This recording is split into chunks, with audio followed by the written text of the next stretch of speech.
Bonjour à tous et bienvenue dans ce nouvel épisode du podcast Chargé de t'aider. Épisode 3, consacré à un thème très important, je trouve, dans les études de droit et qui a un nom du coup assez particulier puisque je l'ai nommé un bon juriste a un esprit bien formé. Qu'est-ce que ça peut bien vouloir dire ? Cet épisode va du coup se consacrer à la bonne formation de l'esprit. D'abord, on va devoir dire qu'est-ce que ça veut dire concrètement bien former son esprit. Former son esprit, il faut l'entendre comme littéralement qu'est-ce qui est le ciment de notre cerveau, de notre esprit. Je m'explique. C'est l'ensemble des connaissances que vous allez avoir, que vous allez compiler, un peu comme des pièces de puzzle, dans votre cerveau et qui vont former votre esprit. C'est, pour le dire autrement, votre bagage intellectuel. Attention, quand je dis bagage intellectuel, il n'y a aucune notion péjorative, si je peux le dire comme ça. Intellectuel, c'est pas si j'ai un plus grand bagage intellectuel que quelqu'un d'autre, c'est que je suis plus intelligent que lui. Non. Bagage intellectuel, c'est tout ce qui est lié à l'intellect. C'est pour ça que j'utilise le terme intellectuel. Enfin, je ne suis pas le seul à l'utiliser d'ailleurs. Et ça va être la somme de toutes vos connaissances dans tous les domaines de la vie. Tous les domaines de la vie, que ce soit très pragmatique, hein, les relations sociales, on va dire, toute votre capacité, votre intelligence émotionnelle par exemple, mais ça va aussi être vos connaissances plus théoriques, en tout cas moins palpables, sur les sujets de la vie, juridique, économique, donc votre bagage juridique, votre bagage économique, votre bagage social, votre bagage historique, votre bagage culturel, etc., etc. Même mathématiques, pourquoi pas. Ce qui peut vous aider en droit, attention. On a certains arrêts de la Cour de cassation à commenter liés à des notions bancaires où vaut mieux être calé en maths, puisque pour calculer certains taux d'intérêt, moi j'ai du mal, parce que je suis vraiment pas bon en maths. Donc comme quoi, même dans ces contextes-là, même en droit, ça peut vous servir. Attention, ça sera dans certains domaines. Mais je pense que les fiscalistes se servent plus des chiffres que moi. Donc, je dis et j'affirme, un bon juriste a un esprit bien formé. Donc, un bon juriste a un important bagage intellectuel. C'est-à-dire que la somme de ses connaissances est très importante.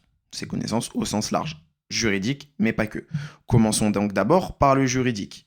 Question, pourquoi c'est important pour un juriste d'avoir un bon bagage juridique ? Je pense que à ce stade, c'est la réponse la plus facile à apporter, puisque c'est la question la plus facile. Un bon juriste, nécessairement, a un bagage juridique important. Il connaît l'histoire, le tracé de la matière qu'il étudie. Il connaît le tracé, l'histoire de la matière dans laquelle il est amené à réfléchir. Un avocat, nécessairement, j'utilise un avocat puisque c'est l'exemple le plus concret, le plus palpable et le plus facile à appréhender, mais l'avocat n'est pas le seul juriste, bien évidemment. Mais l'avocat qui va être amené à raisonner dans un conflit sur un bail d'habitation, nécessairement son bagage juridique lié au baux d'habitation doit être important, puisque c'est la seule manière qu'il aura d'appréhender les tenants et les aboutissants du conflit, et que ça sera la seule manière qu'il aura de raisonner correctement juridiquement.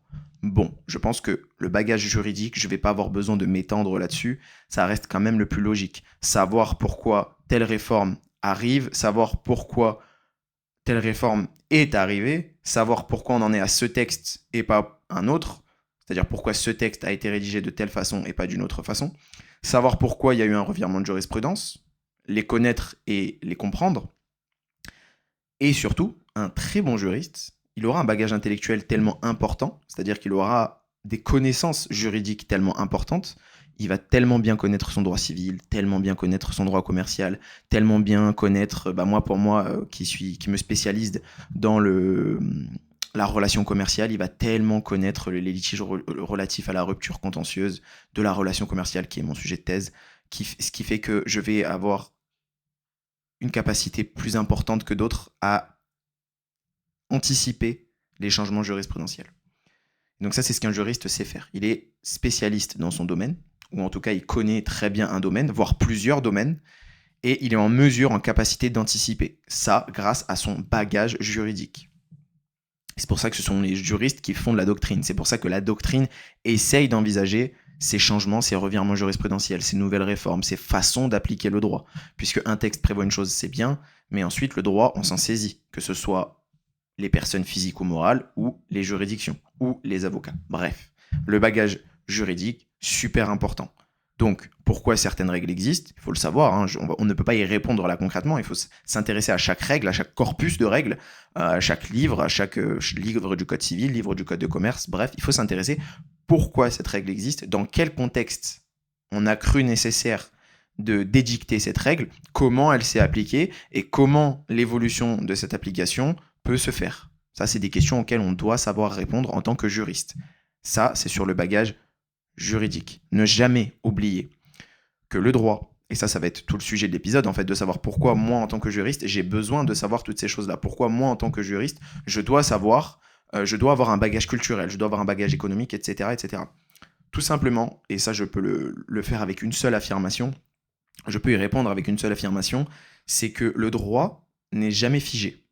Le droit, que ce soit les évolutions jurisprudentielles ou normatives, évolue et est toujours influencé par l'économie, hein, le contexte économique dans lequel on évolue. Les règles du code de commerce, les règles d'application en fiscalité, bon, bref, toutes les règles auxquelles on obéit sont soumises à un contexte économique, à un contexte social. Contexte social, l'exemple le plus simple et le plus parlant que je peux prendre dans cette vidéo qui va être compris par tout le monde, c'est que pourquoi le droit évolue et respecte, en tout cas s'insère dans un contexte social, le mariage pour tous. Voilà.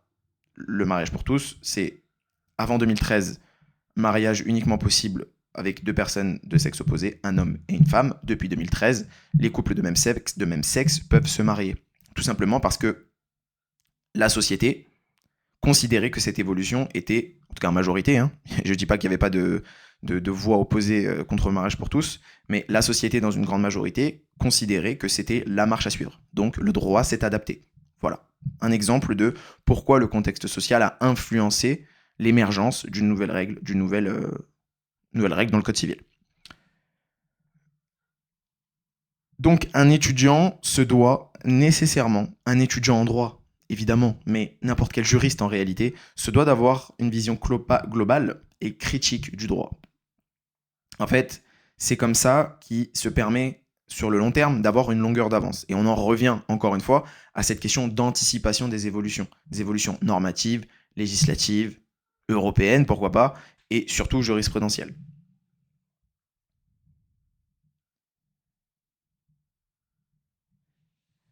La question, c'est aussi de savoir, maintenant qu'on a vu en quoi le contexte juridique était si important, de savoir pourquoi les autres bagages qu'on peut avoir dans notre cerveau, hein, si on imaginait plein de valises qu'on pouvait ouvrir à guise pour aller chercher une information, le bagage juridique, c'est évidemment le plus important, certainement, mais il y en a d'autres qui sont très lourds et très importants aussi. Deuxième bagage, c'est, à mon sens, le bagage culturel. Et le bagage culturel, il faut l'entendre au sens le plus large. C'est-à-dire la culture générale, oui.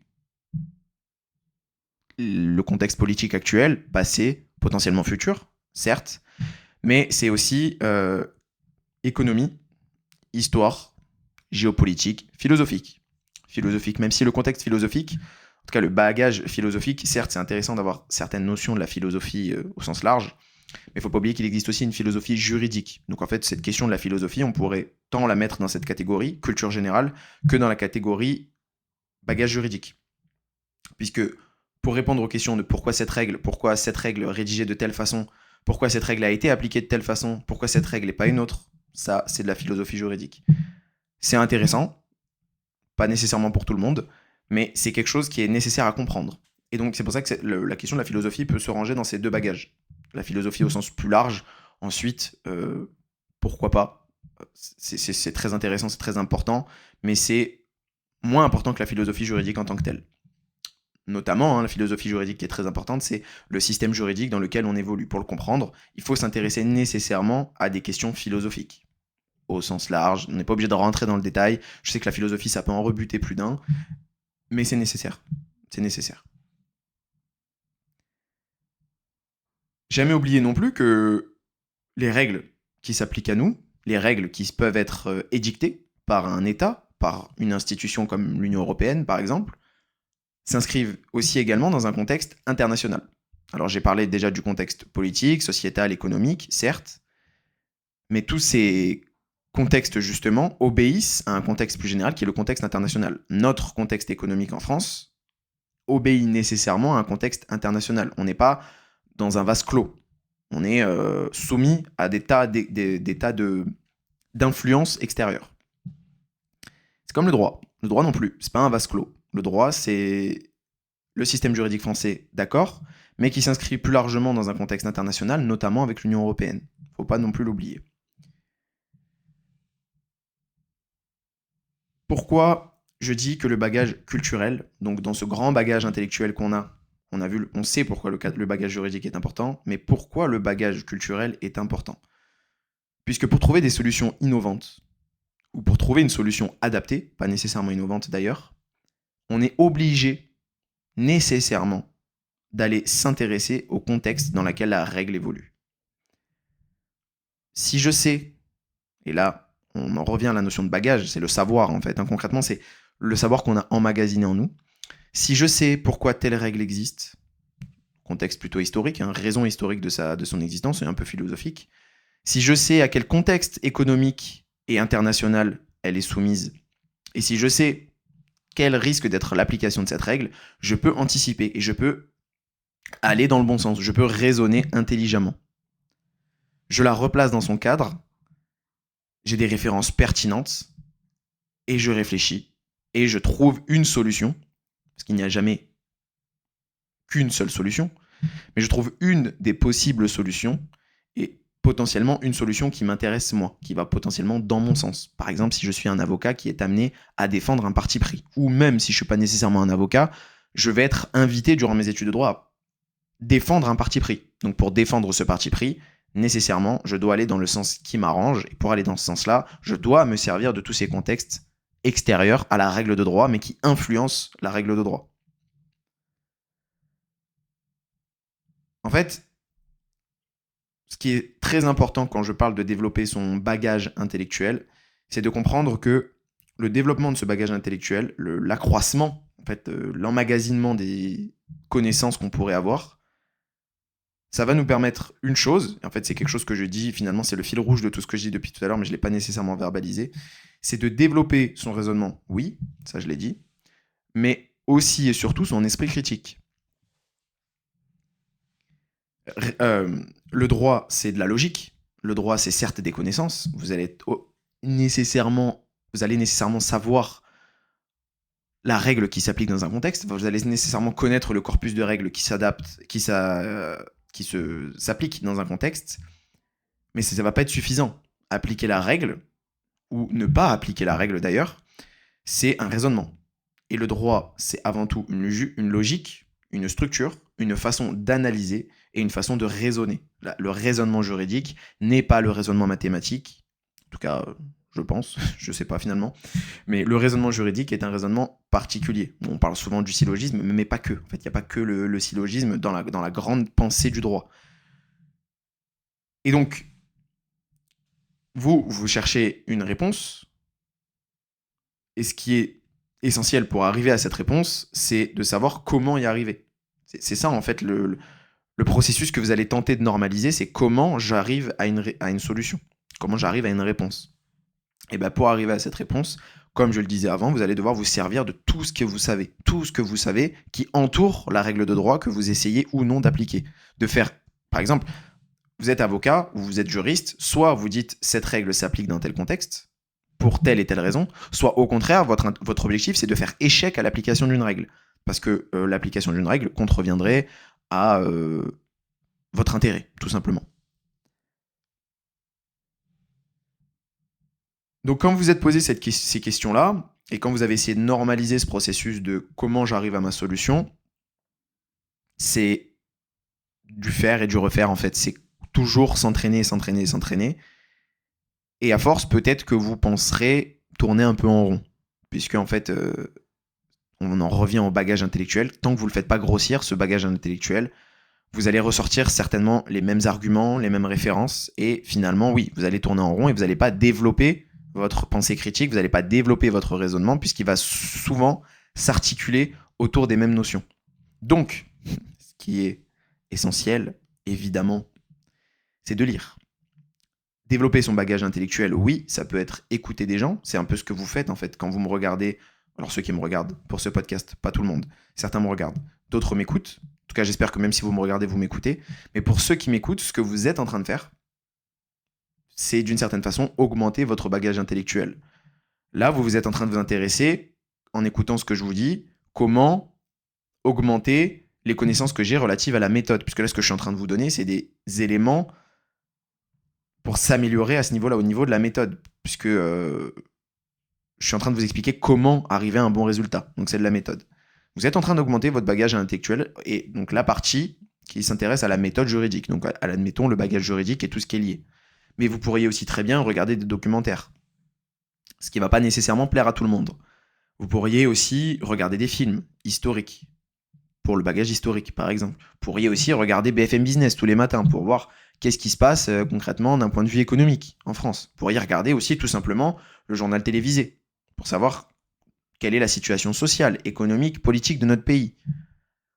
Et vous pourriez aussi, et c'est ce que je vous conseille de faire, lire. Lire, c'est certainement le meilleur moyen que vous aurez d'augmenter votre bagage. Alors je ne vous parle pas nécessairement de lire des revues juridiques, même si ça peut être intéressant. Mais même moi, j'ai du mal à voir ce qui est passionnant dans juste prendre une revue et, en tant qu'étudiant en tout cas, voir quelles sont les évolutions en droit de la famille. Puisque en tant qu'étudiant, on cherche à optimiser. Est-ce que ça va m'aider pour mon semestre? Certainement. Est-ce que c'est un bon calcul en termes de temps? Je pense pas. Donc ce que je vous conseille, c'est pas de lire juste pour lire, c'est de lire quand vous êtes tourné vers un objectif. Vous faites un commentaire d'arrêt, vous êtes à la maison. Vous allez devoir placer des références, vous allez devoir évoquer un peu quand vous analysez la portée de l'arrêt, quelles sont les évolutions à venir et quelles sont les évolutions passées qui ont pu amener à cette solution.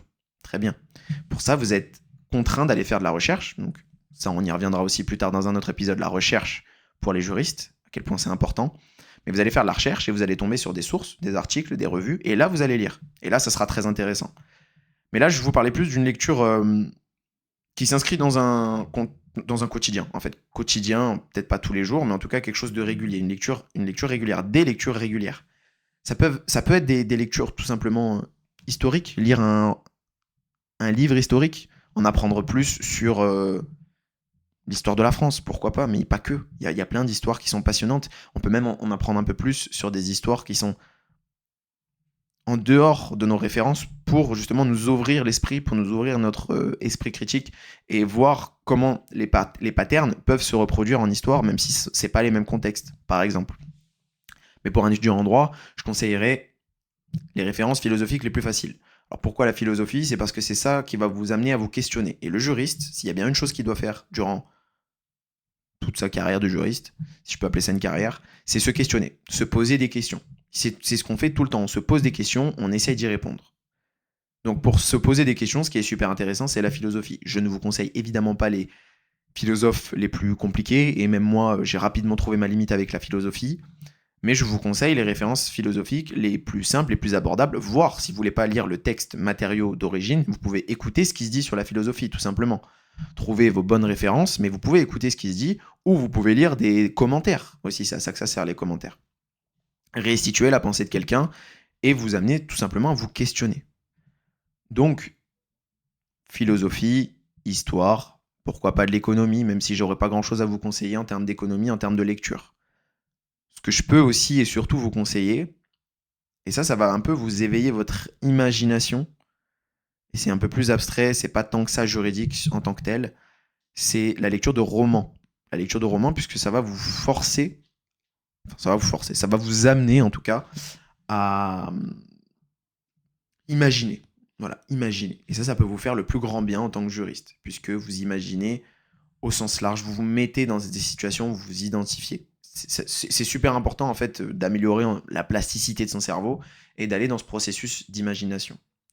Donc, pour résumer, lire des essais juridiques. Récemment, j'ai lu un traité sur le droit des biens, un traité court, hein, attention, j'ai pas lu un bouquin de 300 pages sur le droit des biens, mais je crois que c'était une quinzaine de pages. Bon, mais c'était très intéressant. Lire de la philosophie, lire de l'économie, bref. Le plus important, c'est d'apprendre à construire une réflexion, construire sa pensée. Ce qui est aussi essentiel, et ça vous allez l'apprendre à force de lire aussi, l'écueil dans lequel les étudiants en droit tombent souvent, c'est les phrases trop longues. Alors à l'oral, moi aussi j'ai tendance à tomber dans cet écueil, mais à l'écrit, j'essaie toujours d'être le plus percutant possible pour ne jamais perdre la personne qui va me lire. Donc faire des phrases courtes, mais pas seulement des phrases courtes, également des paragraphes courts, en tout cas des idées de façon synthétique. Transmettre mon idée de façon synthétique. Ça, pour un étudiant en droit, c'est super important de l'apprendre. Pour l'apprendre, il faut maîtriser le français, ce qui est essentiel, basique mais important à dire. Et pour maîtriser le français, la meilleure des choses à faire, c'est lire. Je reviens sur le fait de lire. Votre bagage intellectuel se compose aussi de votre maîtrise du français. Je suis au regret d'annoncer à un grand nombre d'étudiants que votre maîtrise du français est catastrophique. Ça se règle, c'est pas rédhibitoire. Mais pour l'instant, de ce que je vois, de ce qu'on observe et de ce que les profs disent entre eux, c'est qu'il y a eu un déclin du niveau de français durant les 10, 15, 20 dernières années. Les raisons, j'en sais rien, je m'en moque un peu. Moi, je suis face à des étudiants qui ont ces difficultés-là. Donc, mon objectif, c'est de vous aider à ne plus avoir cette difficulté-là pour faire passer une idée de façon intelligible, compréhensible. Et le meilleur moyen que vous allez avoir pour le faire, c'est de lire. Alors, essayez de lire en fait un peu tout ce que vous pouvez. Si vous lisez de la philosophie, de l'histoire, des romans, tant mieux, parce que ça a un effet intéressant sur vous. Mais si vous pouvez lire tout simplement sur Internet des articles de presse, quelque chose qui vous intéresse, quelque chose qui va dans, je sais pas, dans le sens de votre passion, bon, eh ben, je peux que vous le conseiller, puisque c'est comme ça que vous allez intégrer de façon implicite en fait les règles de comment savoir écrire en français, comment savoir s'exprimer à l'écrit, et que vous allez faire moins de fautes. Puisque c'est une chose de vous dire que vous avez fait une faute dans votre copie, c'en est une autre pour vous de comprendre votre erreur et de ne plus la refaire. Ce qui n'arrive pratiquement jamais, puisque nous, on peut que vous dire, t'as fait cette erreur. Voilà. Soit tu essayes de t'améliorer, soit non. Moi, je peux pas faire grand-chose pour toi. Donc, s'améliorer à l'écrit, s'améliorer en expression écrite en français et évidemment aussi en expression orale. Mais je ne vais pas m'étendre sur l'expression orale, c'était le sujet de l'épisode précédent qui, je pense, a ratissé quand même très large. Donc, je vous renvoie à cet épisode pour l'expression orale, mais globalement, ce qu'il faut en retenir, c'est s'exprimer correctement. Expression écrite, expression orale. Maîtriser le français. Ok. Maîtriser le français, c'est essentiel, le plus important, savoir s'exprimer. Donc, bon, je vais m'arrêter là, puisque je pense que j'ai dit vraiment ce qu'il y avait à dire sur ce fameux bagage intellectuel. Je vais résumer en quelques points utiles et succincts. Comment enrichir son bagage intellectuel? Parce que ça va être ça la question qu'on va se poser. Le pourquoi l'enrichir, je l'ai dit concrètement, et ça paraît assez logique, même si ça a besoin d'être dit. Même si quelque chose est logique, c'est pas pour autant que ça n'a pas besoin d'être dit. Maintenant, comment enrichir son bagage intellectuel? Je l'ai déjà un peu dit aussi, lire, regarder des documentaires. Donc, conseils pratiques pour progresser au quotidien. Puisque la progression sur le bagage intellectuel, c'est une progression qui n'a aucune fin, jusqu'à la fin de votre vie, en fait, si vous voulez. Jusqu'à la fin de votre vie, vous allez être amené à augmenter votre bagage intellectuel. Bon, vous, ce qui vous intéresse, c'est quand même de l'instantané, ou presque, donc du court terme. Mais n'oubliez jamais qu'un bon juriste continue. Un bon juriste, et j'ai envie de dire, toute personne qui a pour objectif d'avoir une pensée critique et d'avoir une réflexion. Ça va être d'augmenter son bagage intellectuel au quotidien, sur le long terme. Donc, je l'ai dit, lire la presse, pourquoi pas, poursuivre l'actualité économique, sociale, sociétale, politique, juridique. Si ça vous intéresse, pourquoi pas. Après, vous abonner à une revue de droit pénal, par exemple. Vous abonner, je dis ça, mais je pense qu'avec vos accès étudiants, surtout sur toutes les universités de France, vous devez avoir accès à Dalloz, Lamy, Lexis, etc. Donc, je pense pas que vous ayez besoin de vous abonner. Je pense que votre fac est déjà abonné. Toujours est-il que lire une revue d'actualité, pourquoi pas, si ça vous intéresse. Écoutez les podcasts, c'est ce que vous êtes en train de faire, donc je pense pas que ce soit un conseil nécessaire à donner, même si vous pouvez aller vous orienter sur d'autres types de podcasts. Très honnêtement, je ne sais pas ce qui se fait, mais des podcasts en histoire, il doit y en avoir plein, des podcasts en philosophie, il doit y en avoir plein, des podcasts sur les business, il y en a beaucoup, mais pourquoi pas, ça peut être très intéressant aussi. Des podcasts sur le sport, sur plein de sujets en fait qui peuvent vous passionner et qui peuvent améliorer votre capacité à vous poser des questions sur plein de sujets différents.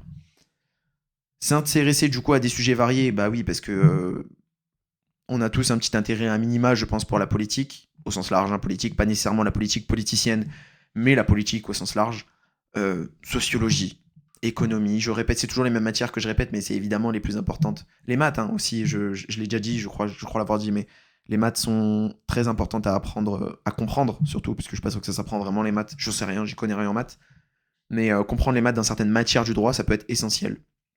On nous a toujours dit que c'est bon, on n'avait pas besoin de faire S pour faire du droit, ce qui est vrai, mais il y a certaines branches du droit où connaître les mathématiques, savoir les appliquer, c'est essentiel. Discuter. Discuter, c'est le meilleur conseil que je peux vous donner. C'est le meilleur conseil que je peux donner à un étudiant. Discute. Discute avec tes profs, si tu es amené à le faire. Alors quand je dis discute, c'est pas tu prends la parole et t'entames une conversation en cours. C'est tu vas le voir à la pause. Si c'est le chargé de TD, tu lèves la main en cours. Discuter, c'est littéralement engager une conversation. Ça veut pas dire avoir une discussion privée. Ça veut dire échanger des points de vue, échanger des arguments. Ça, c'est essentiel. Avec les profs, avec les autres étudiants. Même vous, si vraiment le droit, ça vous intéresse un tant soit peu, je dis pas que ça vous passionne parce que ça peut pas passionner tout le monde. C'est pas parce que tu fais des études de droit que le droit te passionne. Par contre, ça t'intéresse certainement un minimum. Si t'en es à ta 2e année, 3e année, t'as pas fait ça pour rien. C'est que ça t'intéresse un peu. Ça éveille quelque chose en toi. T'as une petite fibre qui s'éveille en toi.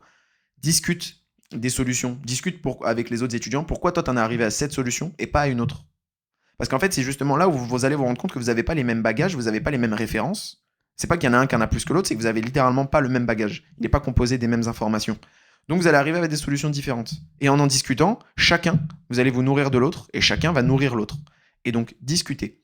Opposer les points de vue, en droit, et dans tous les sujets, en réalité. Économiquement, pourquoi on n'est pas d'accord? Pourquoi les économistes ne sont pas d'accord? Parce que telle et telle raison. Parce que leurs bagages ne sont littéralement pas composés des mêmes informations. Ou un bagage va être composé d'une information plus importante que d'une autre. Confrontez vos points de vue, parce que soit ça va vous faire changer d'avis, soit non, et au moins ça va peut-être même vous conforter dans votre état d'esprit. Et pour le savoir, il faut en discuter avec les autres. Donc, discute. Discute, c'est le meilleur conseil que je pourrais te donner.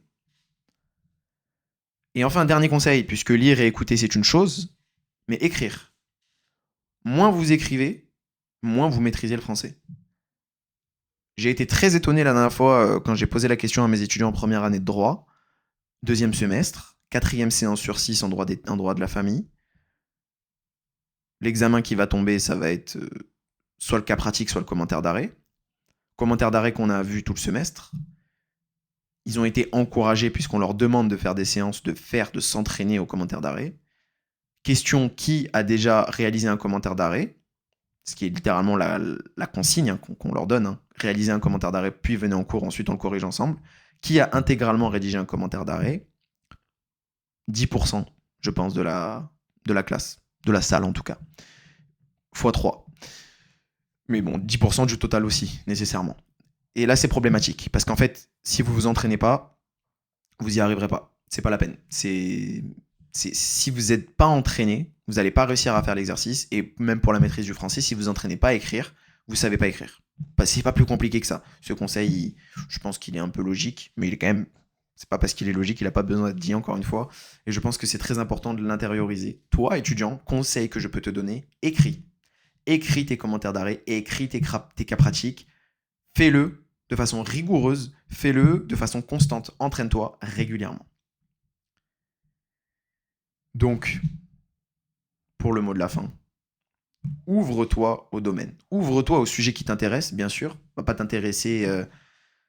à des sujets qui ne t'intéressent pas pour te forcer. Hein. C'est comme le sport, si ça t'intéresse pas, tu vas juste te forcer. Si tu vas à la salle et que t'aimes pas ça, tu vas juste te forcer. C'est pareil pour tout ce qui est lié à la réflexion. Intéresse-toi à des sujets qui littéralement t'intéressent. Si cet épisode t'a aidé, n'hésite pas à le partager.